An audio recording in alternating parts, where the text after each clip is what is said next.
everything changed. I still remember the sound of the rain hitting my windshield that night. It was past midnight, and the highway was almost empty. My son Noah was asleep in the back seat.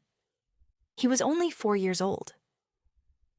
I had just finished a long shift at the hospital and was driving us home. Everything felt normal, until my phone rang. The screen showed my mother's name. I answered immediately. "Mom?" Her voice sounded strange, cold, almost nervous. "Emily, we need to talk about something." Before I could respond, headlights suddenly flashed in my rearview mirror. A truck was speeding toward us. Too fast. Way too fast. And what happened next would destroy my family forever. Growing up, my younger sister Khloe was the center of our parents' world. She was the favorite, the golden child, the one who could do no wrong. If Khloe failed a test, the teacher was blamed. If she quit a job, my parents said she deserved better. If she wanted something expensive, they bought it without hesitation. Meanwhile, I learned early that I had to survive on my own. But when my son Noah was born, I hoped things would change. I thought becoming grandparents would soften them. I was wrong. Because when I needed them the most, they made their priorities painfully clear. 2 weeks after Noah was born, I called my parents for help. I hadn't slept in days. The baby was constantly crying. I was exhausted. "Mom, could you watch Noah for a few hours?" There was silence. Then she sighed. "Emily, your sister needs us right now." I blinked. "What?" "She had a fight with her boyfriend." Those words hit me like a slap. "My baby is 2 weeks old," I said quietly. My mother sounded irritated. "You chose to have that child. It's not our responsibility." Later that same day, I had to drive across town for a doctor's appointment. Noah was in his car seat behind me. The road was quiet. Then suddenly, a car ran a red light. The crash happened in seconds. Metal twisted. Glass shattered. My car spun across the intersection.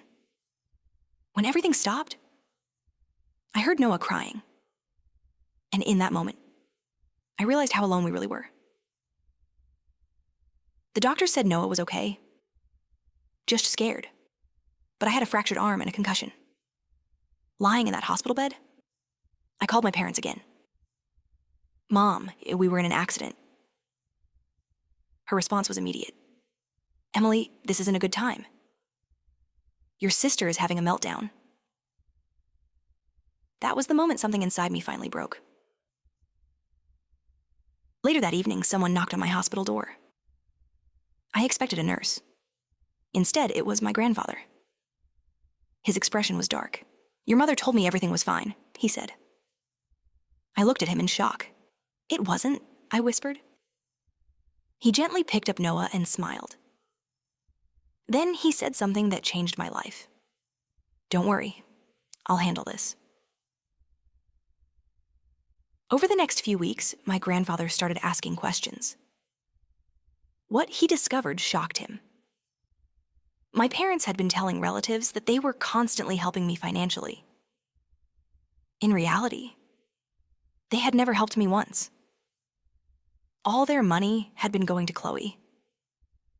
When my grandfather realized this, he made a quiet decision. A decision no one else would learn about for years. Life slowly changed. I worked 2 jobs. I started a small online business, and eventually, things started to improve. 12 years later, my life looked completely different. Then one afternoon, my phone rang. It was my mother, and the desperation in her voice told me everything. My father had lost his job.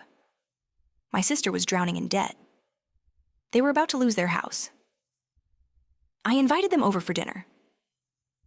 When they arrived, I placed a folder on the table.